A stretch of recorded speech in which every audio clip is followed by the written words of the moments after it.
Okay, so you can share, you can see my screen, right? So the name of this presentation is, oh my gosh, I wish everybody knew about this, the virtual Shareathon. It's actually, I guess, I mean, it's technically the name is the second Shareathon because we did this during EdTech Learning Day. And this is the third session today where people have just been coming and they've been sharing their cool tips and tricks and hacks and stuff that just helps them and helps the learners that they support. So this, Maggie and Evan, if you wouldn't mind putting this link in the chat, bit.ly/Shareathon 2021. Again, that's bit.ly/Shareathon 2021. Or you can scan the QR code or do both. Some people like to have a multi-screen experience for this where they will look at the slide deck on one screen, but then follow along on another. The idea here, though, is that it's all about you sharing what works for you, and not just what works, but maybe if you want to try out something, or you're like, you know, I want some feedback, and we got a nice small group here. You're like, I've been thinking about using this tool, but I don't know enough about it, and I want to explore it a little bit. That could be also a good time to share that as well. So real quick, staff facilitators. So this is me, Chris Bouguet. I'm the Assistant Technology Specialist here in Loudoun County Public Schools. I'm not a big fan of that job title, though. I like to think of myself as the inclusive design facilitator, someone who helps educators design educational experiences that work for everybody. And technology is a way to support that endeavor. We have two other specialized instructional facilitators for assistive technology. We got Jean Garrett and Dr. Feist. Both of them, I said, you know what? It's better maybe if you go and participate in other sessions because we have some student facilitators participating today. We have Tucker Bouguet, Jr. from Loudoun Valley High School. Say hi, Tuck. Hi, everybody. And we've got Margaret Bouguet and Evangeline Wilcox, who are two 8th graders at Harmony Middle School. So Maggie, Evan, you want to say hi? Hi.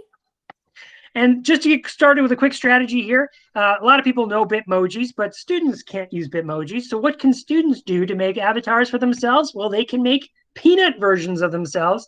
If you go to peanutizeme.com, there's no login or anything. So you're not creating any sort of account. You're just using the tool right there on the website, and you could create little versions of students, or they can create little versions of themselves that they can use as virtual avatars. All right, so that's the sort of tip, trick, strategy, hack, something that you've used during the school year, maybe you used in the previous school years, something you're thinking about using in the future, something you just heard about in a previous session. Whatever that is, that's what we're going to do here today, is you sharing some sort of tip, trick, or hack, right? The way that's going to work is you're going to put your name in the chat or put something else in the chat that says something like, I can go, or I have one. I know something that I'd like to share, or just put your name, Melissa Bouguet. You type that in the chat. Maggie and Evan, our student facilitators, are going to use that chat. We can still use the chat like you typically do with typing other stuff in there, but our facilitators are going to look at that queue and they're going to say, oh, okay, Miss Benelli, it looks like she wants to share. Miss Benelli, you're next. Miss Patrick, you're up after Miss Benelli, and we'll just roll through our queue that way with Evan and Maggie kind of calling us down, like you're the next contestant on the virtual Shareathon, right? And that's how it'll work, and that's what we'll do right up until the end of our time. You have about 3 minutes or so to share. There's only a small handful of us in here, so if you go 4 minutes, no one's going to come over and yank you off stage and say, you're done presenting. Just no, we want to keep it flowing and keep it moving and try and get as many tips and strategies in that we can. Now, that's not the only way you can participate. Another way you can participate is by sharing to the super mega awesome Shareathon Google Sheet. And the way that works is when I click on that, that opens up a Google Sheet. And you'll notice that when that sheet opens up, there's 2 tabs down here. One tab is the EdTech, whoops. One tab here is the EdTech Learning Day tab. And that is when we did this the first time. They're all still here. We just moved over to a new tab. You can see all the little websites and how people used them, a little description right here. I went back and cleaned this up after EdTech Learning Day so we'd have an ongoing resource. Today, this is Tucker's job. And Tucker is putting the names of people who are participating, putting a link to the strategy, the platform that it might be, like if it was a tip on how to use a Chromebook, or if it's on a particular website, or if it's a Google extension, whatever, he's filling that in and putting a brief description. You can help him with that because Tucker is not a educator, a professional educator anyway. So if you have other implementation ideas, like, oh, you know what, here's a great way that I've been using a tool like that or a strategy, you have editing access to this. We all have editing access. So you can go in here, type what you want, just make sure no one else is in the same cell as you. Like Mrs. C's over in this cell you can see here. So we don't want to type in that cell. We'll type over, if it's on this particular strategy, this WeVideo, how you might use WeVideo, go ahead and type it in any of these blank spaces over here. And Tucker will keep adding names. And this way it gives you a resource you can go back and you can check out afterwards and see what other people put in here as well. All right, and so without further ado, I am going to, again, invite you to edit there in that super mega awesome Shareathon. It's okay that it's going to be a little chaotic over there. People might be, all typing in there at the same time. It's all right. It's okay. I'll turn it over to Maggie and Evan right now. Maggie, Evan, did anyone put anything in there while I was chatting? Melissa was first, also known as Mom. Can you hear me? Yeah, we hear you. Okay, great. So I'm going to present. Mine is pretty simple, but it really has helped me, especially this year. So I will demonstrate it. So this year was, well, actually, starting March 13th, it became mass chaos, and trying to keep track of all of our links and our school links and who's where and who's in what classroom and how I can reach them. So every day when we got on, we had a virtual life that we've never really had before. So I learned this trick where you come up to your bookmark bar and you can add a folder. And when you add the folder, like so I did legacy, I would save it. And within that folder, I add all the important things for that day of what I would need. So for example, if I went to my daily, I just left Loudoun Valley for legacy. So I'll add to legacy as I go along. But right, you're Vikings. Good job, Chris. So I'll add to my legacy life. But in here, when I would click on it, I'd only have one bookmark to click on, and I could find anything I needed in there. So all of my Google Meets were in here, my case managers, my Google. Okay. I think she might have clicked the wrong button. Yeah, she jumped off the Meet by accident because she clicked on one. You're muted. So don't click on the links because they'll take you out. But that's what I did. Hey, Melissa, I'm going to jump the line here. Can you share your screen one last second? There's another little hack that's similar to that. Okay. But I think it's really important for people to know because a lot of people might not know that they can do this with organizing that taskbar. Yeah. So if you click on another tab over there, any other tab that you have open. Yeah, I like how you just move those around. But any of the tabs that you have open up there, up top, so not those links, but yes. All right, so let's say you want to save that, right? Yep. You see the little lock icon next to dots? Click and drag that down. A lot of people don't know you can add that right there. Then you can right-click on it and choose rename. Oh, yes. I guess edit first. You have to hit edit, and then you hit rename. There you go. You can just name it, right? Whatever, I think that's a super fast way to keep yourselves organized. That's how all of mine are. It's just quick, fast links. Okay. Cool. Thank you, Mrs. Bouguet. Hope is next. All right. Hi, all. So I came to this session the first time it happened, and it was fantastic and took away some really good tools, including one I'll talk about today.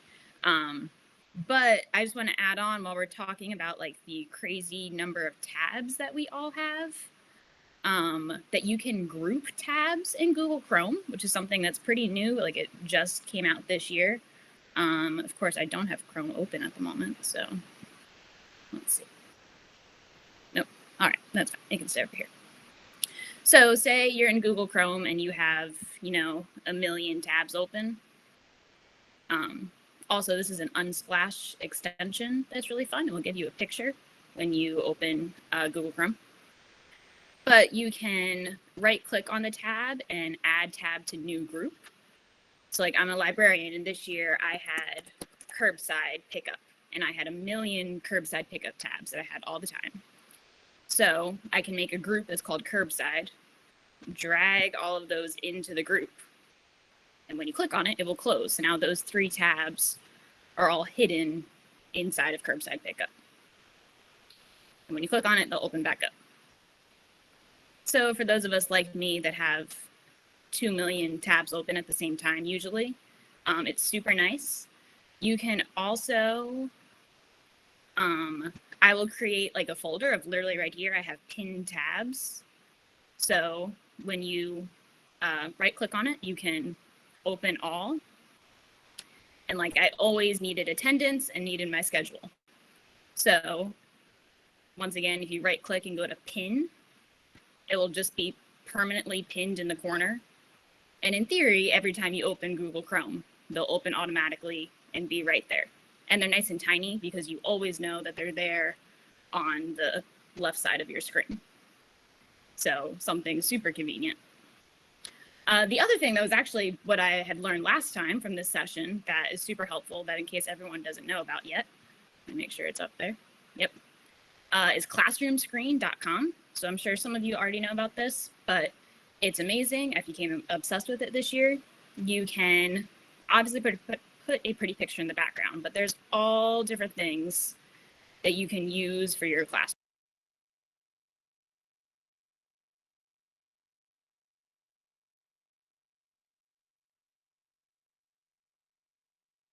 Miss Abbott, you're cracking me up.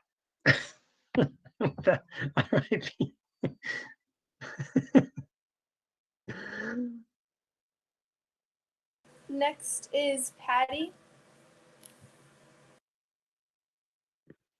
Yeah. Okay. So I have a couple of things really quick. If you go to in LCPS, go to the library resources. Audio blocks and video blocks are free, so you can get all the songs you want that are they're copyright free. They're open. The copyright is for all use, and also they have great little video blocks that you can use for slide presentations or movies. But the way I use them is with Adobe Spark. I used Adobe Spark to create all of my Schoology folder titles. I'm gonna share my screen if I can, real quick, to show you what some of the examples of what I did. So in Schoology, when you can set up a folder, you can add a picture to right underneath it so it shows up with the folder. So I did, I used so much of this, but I did, here's my Reactive Readings folder right here. I did that. I tried it 2 different ways. I couldn't decide if I wanted horizontal or vertical. I did my office hours. That was for a moment of silence and Pledge of Allegiance. I did them for my welcome notes at the beginning of the year. You can see I did a bunch of them because I could not decide which one I wanted. So I did like 3 welcome notes and then I could pick. This was where the kids would click on for this week. So these are all the icons I used in my Schoology, either in folders. Like this was the first week of the school folder. This was the Google Meet link I did. So I loved using Adobe Spark to make all my little icons for Schoology and all my folder things. I use the audio and video blocks. I create short little videos on different subjects throughout the year. Many of them, you can see I have a ton of videos. And these with Adobe Spark, it literally takes no time at all. And I'm able to use, like with this one on Katherine Johnson, I was able to use like clips of like rockets blasting off and stuff from video blocks that you can easily dump into the video here. And, it's really great. I use them all the time. Adobe Spark is really great, but I really love the audio blocks and video blocks. And last thing, because I have to, is a C-SPAN Classroom. I am going to drop that link in. Has a ton of resources, lesson plans already made up, bell ringers, the Constitution clips, debates in your classroom, this day in history, everything is right here. Everything is free for teachers. If you click on the featured resources, it goes into specific details. There's a whole thing they have a president's exhibit where you can pick any president, and there'll be a lesson plan, a bell ringer, there'll be an infographic about the president. And I use them all the time. Like, let's try Mr. Calvin Coolidge, because everyone knows about Calvin Coolidge. So when you click on it, there's Calvin Coolidge. And look, here's an infographic. There's a couple bell ringer activities where the kids would watch a video and they'd answer some questions about Calvin Coolidge after they watched the video. And here's the infographic that comes. They have one for each of the presidents. So it's really great, quick information. It's C-SPAN Classroom. So I loved it very much. And that's all I'm going to say, because it's talk really fast. But audio and video blocks. Oh, I should show you one last thing. Okay, I show one last thing. So the other thing I did was, when the kids come on to Schoology and they pick and they see all their classes and we did something. So I actually use Giphy, the website Giphy, and I made, let me see if I can show you this. I actually made Giphies of myself waving. I'll put the link for one of them. This is my block 4. And I'll see if I can, let me see if I can share it. And it was just, I basically took a picture of myself, uploaded it to the Giphy website. It turned it into a GIF. And then I added a background. And for each block, I had a different picture of me doing this with a crazy background. Let me see if it's going to let me show it. I don't know if I can. Oh, yeah, here we go. Can you guys see that? Can you see silly? There, yeah, see? I did. So I did that for each block. So when the kids, the first, week when they turned on Schoology for the first time, they saw all the, math and English, and then they saw Crazy Lady. And when I opened my Schoology, there's 8 of me doing this. And I changed the background for each block. Anyway, it was so much fun. I used Giphy.com. I just took a picture with my cell phone and then of me doing this, and then Giphy changed it into a GIF, and I added some crazy backgrounds. And with Giphy you can add the text. So I added the text block 1, 2, 3, 4. That's it. Okay, done. Well done, Miss Benelli. So Maggie and Evan, I'm going to jump the line here real quick because that sparked some ideas for me, and that I want to expound upon and share on. So one is when you were talking about Calvin Coolidge, right? And you get the image of Calvin Coolidge and it's this static image. What you can do is you can go to this website. Let me show you here. It is called myheritage.com. So when you go to myheritage.com, something here, it says Animate Photos. So when you click on Animate Photos, you can upload a photo, like an old photo of, let's say, Calvin Coolidge. Let me go to my desktop and find Calvin Coolidge, right? It uploads Calvin Coolidge, and it does some magic. Right? The magic wand moves for a second, and it's going to take this, and then speaking of GIFs, it's going to turn the static image of Calvin Coolidge into a animated GIF that moves around like that. And see it moving around?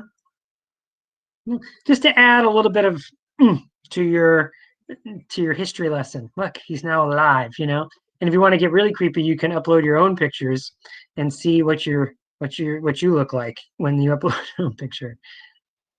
And does the magic. But we don't have to wait for that. We can move on. Since you cut the line, the next person's Kelly. Hi. I am going to share my screen. So I actually found this like the last week of school, and I know every kid loves the game Among Us. And so it's called GimKit. And when you set it up, it looks kind of like Kahoot or quizzes. And you can actually, I believe if you use Quizlet, you can input or you can like import those into GimKit. And so there's a couple different, so you can search for your own, like if you want to just type science and then there's all kinds of different ones that'll come up, and you can filter it by subject, and you can sort it. You could search really anything. If you do use one of theirs, I would suggest previewing them, because even when I like did second grade money, not all of it was exactly what I was looking for. You can make your own, but I haven't really figured out how to do that because I just found it. But what you do is you click share or play live, and then you can select a game mode. And if you do this trust no one, it is just like the Among Us games. And I did not know how to play Among Us until I started doing this. And so you can choose how many imposters and crew people there are per crew. How you, when you do like an investigation, and you can make it more challenging or not reliable information. So there's a lot of different things that you can change. This join in late I always like to use, but I thought if I gave you all the link, you could see how it works. You just click here. That copies like a specific link, because I teach second grade, so it's a lot easier for them to do that than to go to the website and then type in the code. But if you just click and join, I can show you what my screen looks like versus what the student screen looks like. Oh my gosh, you guys are all so much faster than second graders. Okay, so we'll let you join late, so I'm going to go ahead and start it. And so it gives you instructions.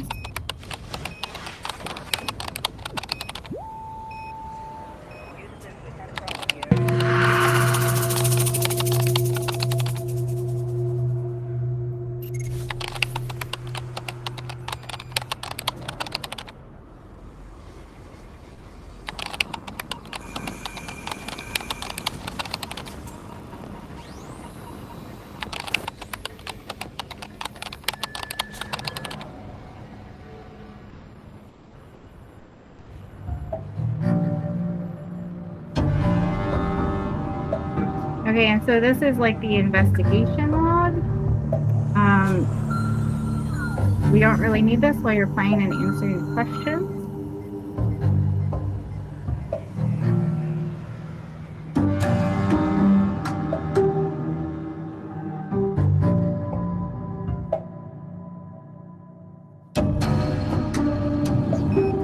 If you were one of the imposters, it will, it should have told you. Don't tell anybody else.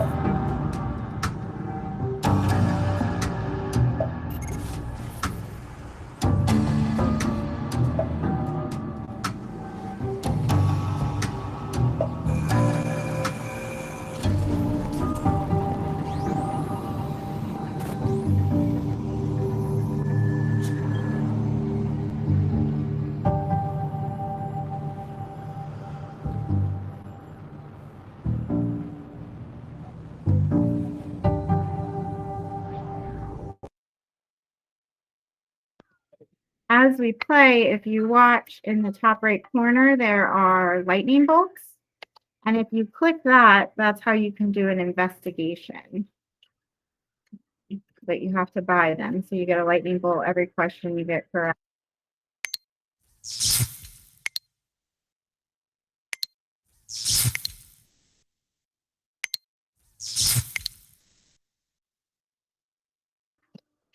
Okay, so now I could launch a private investigation and I could choose somebody, like if I wanted to investigate Sandy. Sandy is not an imposter, so that eliminates her.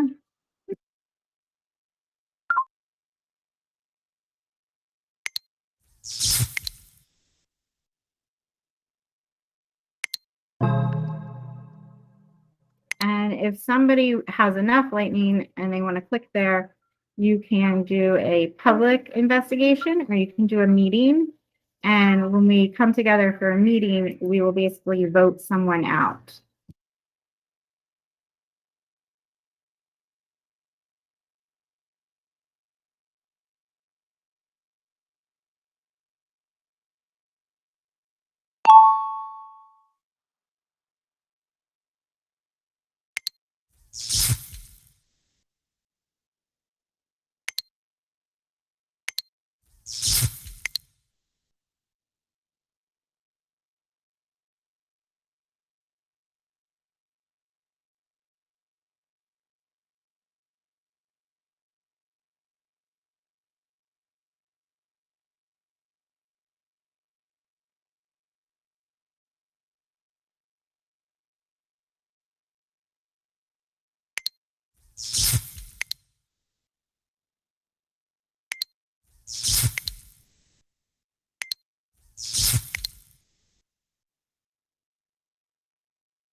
Okay, so now I've called a meeting. So essentially what the kids do is they discuss who they think is the imposter. And someone could say, oh, well, I ran, an investigation on Chris, but it said he was an imposter, but maybe somebody else's information said that he was not an imposter. So you kind of use that information to eliminate who you think the imposter is. And I have to go to my screen. And where my tab go? And then the teacher can essentially click allow people to vote. And when they vote, it will vote, somebody off.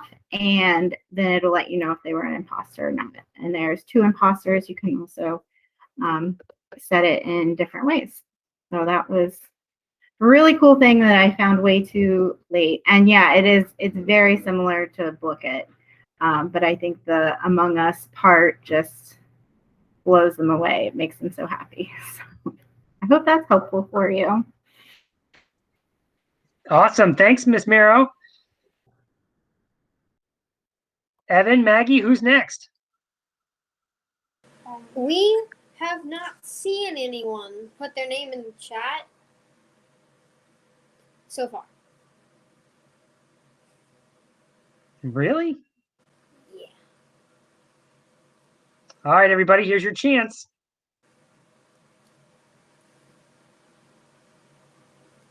Anyone? I'm sorry, are you saying like this is an opportunity for us to share anything that we have? Absolutely. Okay. That's the whole idea with this. Okay.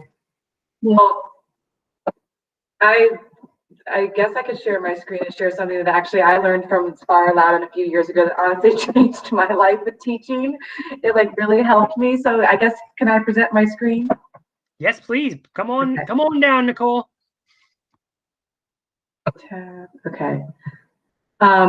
So as we all know, sometimes when we get worksheets or packets that we would download from teacher paid teachers and stuff like that, you absolutely love them, but there are times where like, I just wish I could change this one thing about it, or I don't want this whole packet, or you know, whatever the case may be. So this website called Small PDF is something that you can use with documents, and you can convert it in many different ways. You could take documents and split them. If it's like in a document with 50 pages and you only want one page, you can split that. So gosh, I feel like I'm kind of starting here. I don't know if it's got my login. It doesn't, but you go to tools, and I think usually you get like, you know, for a month you can use it 5 times for free. I actually have an account, but you know, again, for each month you can get like a certain amount of times that you use it. So a lot of times I'll use this PDF to Word activity, and I'll choose a file. Let's see if I can find something real quick. I don't want to waste anyone's time. Okay, so like this beginning sound alphabet thing, it was a PDF, and I'm converting it to Word. And sometimes it works and sometimes it doesn't exactly the way you want. But you convert it from PDF to Word, and then you can edit the document. So you know, if like the picture is not exactly right, or the font of the letters are not appropriate for kindergartners, it's got that weird looking G font or that weird looking A, you can convert it to Word and then change and edit it you want. Or sometimes I like to you know, like, oh, I want to make like another version of this paper so they can have 2 papers to work on instead of just one. So I'll kind of use the format that the person made and make my own. Again, just make sure before you check the editing rights before you do any of this. But as you can see, this has been switched to Word, and now you can edit it. So let me just come down here. And so, yeah, if you're like, I don't like this picture, I want to change it, the boat's not a good one, let me just pick something real quick.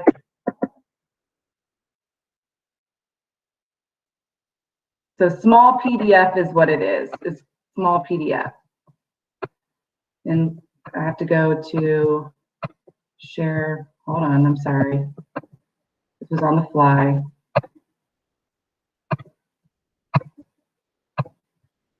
So here's it was a PDF document, and now it's Word. And so let's just say this boat right here, I can paste this picture of a bus and just kind of move it. You know, you got to kind of edit it a little bit to make sure it fits over there correctly. You know, however you might, you got to fuss with it a little bit, however you may be. But yeah, and then you could be like, okay, so now my cards are the way I want it. It's got the bus instead of the boat, because with my kindergarten kids, we've been learning how bus starts with the letter B forever. So I want that connection right there. Or if you don't like the font, you could probably change it to a different type of B, and you know, highlight it and choose a different font if you don't like the way the font looks, you know, or make it like more cute or whatever the case may be. And then you can save it as your own and download it or print it however you want. So small PDF really changed my life. I use it all the time. It got to the point where I bought a membership for life to use with it. It really helps with those PDF documents if you want to edit some things here and there. So that's it.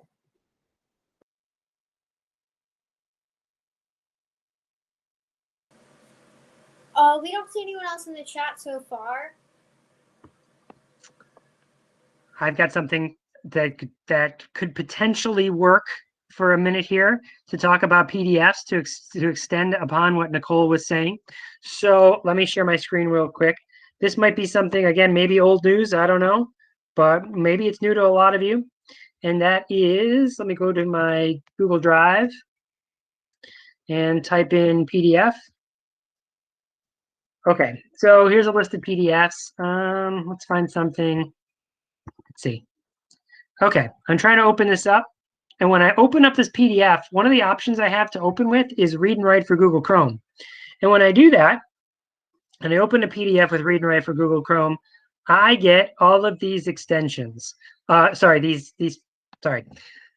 Read and Write for Google Chrome is an extension. This extension here called Text Help PDF Reader works with the Read and Write for Google Chrome extension, so you need both of them. When you have both of those extensions installed, and LCPS pays for them both, so you just go to the Chrome store and get them and add them, and students can have them as well. When you open a PDF that maybe you saved with small PDF and you saved it to your Google Drive, you have editing access. So now I can like leave notes to myself. Leave notes here, and I can actually do that. Word prediction works. I can do stuff with my voice. This allows me to type with my voice. See that? Let me make that. Let me make it smaller. See how that typed that out like that?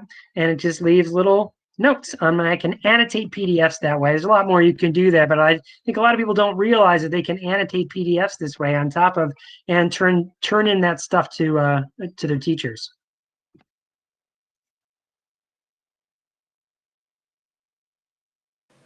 Michelle has one.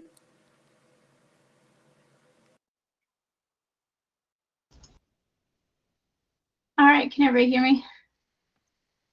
You sound good. Let me share my screen.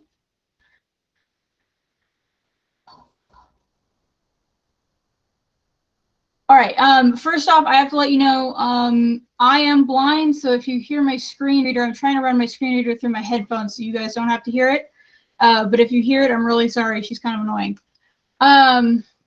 Anyway, I don't know if you guys knew in Word that there is a new update if you have Word installed on your computer, where it makes it a lot easier to make your PDFs accessible. So when you actually click on something, like for example, I added a picture I drew. When you come over to review at the top now, they have new check accessibility. That's for the whole document, where it would tell you like, hey, these don't have you know, alternate text or anything like that. But now under picture format, you'll find it over here. It says alternate text. You're able to write that out. So then if you save it as a PDF or anything like that, if any of your kids are using then any screen reader, would be able to read it then from there. Also, when you, like, for example, if I don't put one in there, now if you hit save as and you try to do it as a PDF, it will warn you now that your Word document or your PDF then is not going to be accessible. It's been a nice check for me to make sure I go through and that I didn't do anything funky with the coloring or if I missed something. Michelle, that is an awesome, awesome tip. With that same running on those same lines, if you're using Google tools, you might recognize that there's an extension that is force installed, meaning DDI, the Department of Digital Innovation, force installed it on everybody's Chromebooks. That's not Chrome, sorry, on everybody's Chrome browsers. And it looks like a little, it's called Grackle. And Grackle looks like this little, and it's a circle icon with this silhouette of a grackle, which is like a crow. And same deal. It runs an accessibility check that then you can check to make sure that everything that you're putting out there does have the alt text, is labeled in a way where it's accessible to everybody.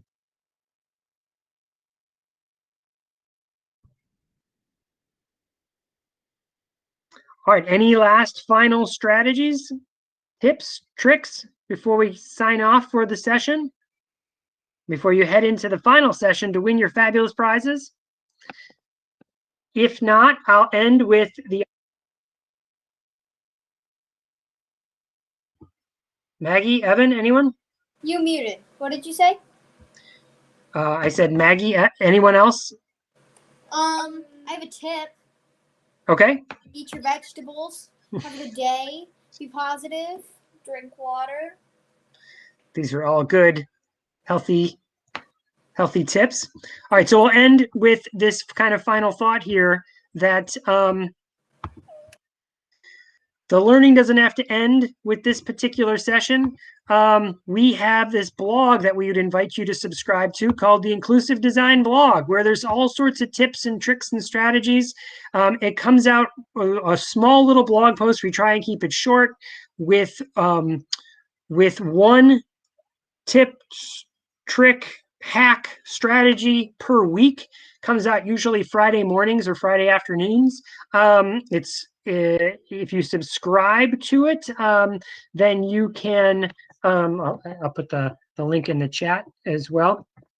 Then it just comes right to your inbox. You don't have to go hunt for it every week. And this way, you can stay up to date with all the different inclusive design stuff that we're working on in Loudoun County Public Schools. Well, here, I'll put the link in the chat. We invite you to subscribe. Here we go. And unless anyone has anything else, I'd like to just thank you for attending the Shareathon. Please come back to the super mega awesome Shareathon Google Sheet, because we'll be cleaning that up and adding different resources there as well. And let's maybe do this again next time.